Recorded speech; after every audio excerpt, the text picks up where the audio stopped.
Hey everybody, sorry for the delay on my getting into the next video. I've been a little bit busy with school and we're coming into midterms right now. So I'll go ahead and do this one and there'll be more coming along as as it comes along. So here we go.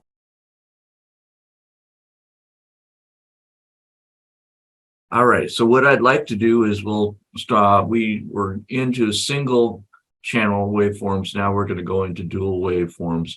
And these are going to be some good examples. And after this, I'll start breaking them down to some not good good single and dual channels waveforms.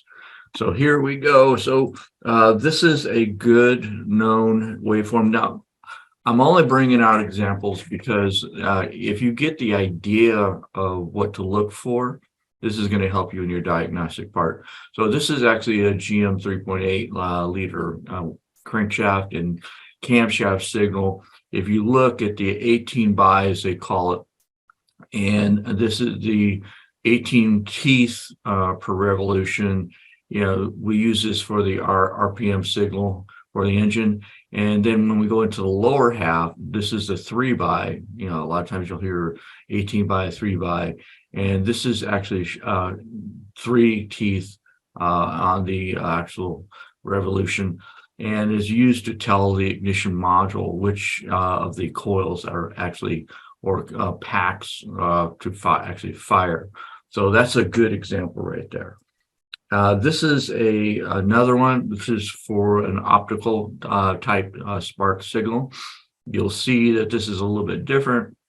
We use a photoelectric type sensor on this particular one. Both signals are 5 volt, square wave, and the upper signal identifies the cylinder position for the injector sequencing. Also, there is a, you'll notice there's 4 different width patterns to it. These different width signals identify as a specific cylinder. So 8 signals equal 1 revolution. Then we have on the lower signal, we have the RPM signal, and this is actually 360 slots going on with that for the trigger wheel right there. And then we have a Ford here. This is a V6 crankshaft and camshaft signals. It's an AC signal is for the crankshaft, and it's a 14 volt signal, square wave for the actual, for the revolution. And it's actually offset every 10 degrees on the actual crankshaft travel. The alignment of this signal is very important to get the injector to operate in the correct times. The crankshaft sensor is adjustable.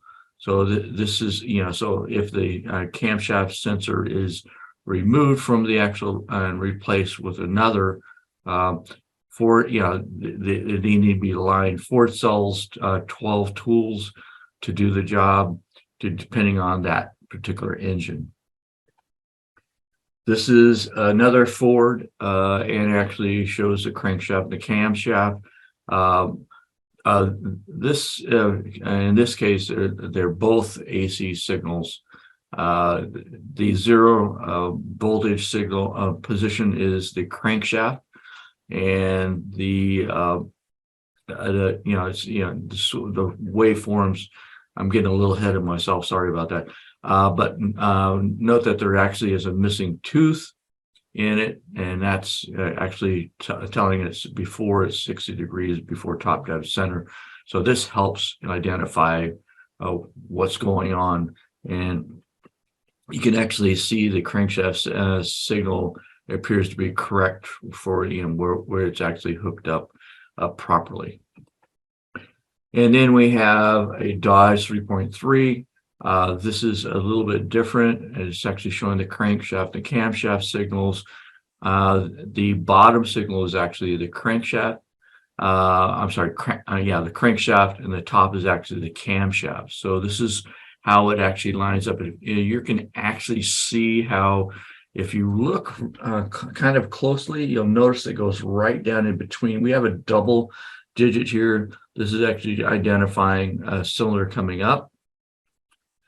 And then we have another one. This is on a Jeep crankshaft and camshaft signal. And this is on some of their later model crankshaft and camshaft signals. And the camshaft's on the top. This just shows the relationship between which is really, really critical on the actual system. And then we have another Jeep, and this is showing the camshaft and the crankshaft. You'll notice the actual square wave on the top. This is actually the crankshaft. There's 3 slots of square wave. Waves of the crankshaft is one of the engine revolutions.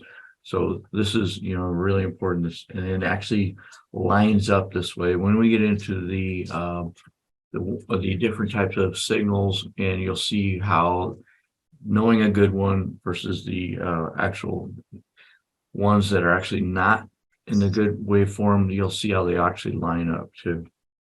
So this is actually a good lineup right here.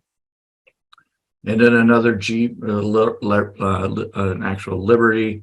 This is actually is for the Jeeps, and some of the Chryslers do this also. So the camshaft signal is on the top, and actually crankshaft signal is actually on the bottom. And here's a Mazda. This is a little bit different, but you can see this is again, there actually is the lineup is critical. The top signal is actually a camshaft this time, and you can actually see at the point where the signal, with the least signal is always in the camshaft type thing. So, the top signal is usually the camshaft one on this one.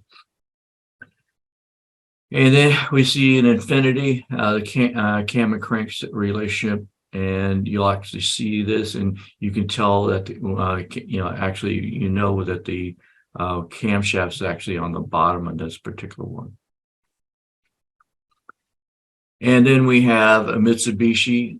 This is actually a little bit different too. This is a 5-volt signal.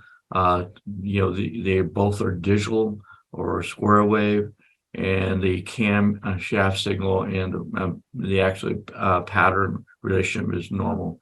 So the 2 square waves, this is very common on these, and this is a good lineup on this particular one. All right, so this is just some good dual waveform patterns. We're going to actually break these down a little bit farther as we go on. We'll start looking into the poor signals. I hate to say bad, but they are bad signals that are coming up fairly soon. So, all right, until next time, we'll see you. Bye for now.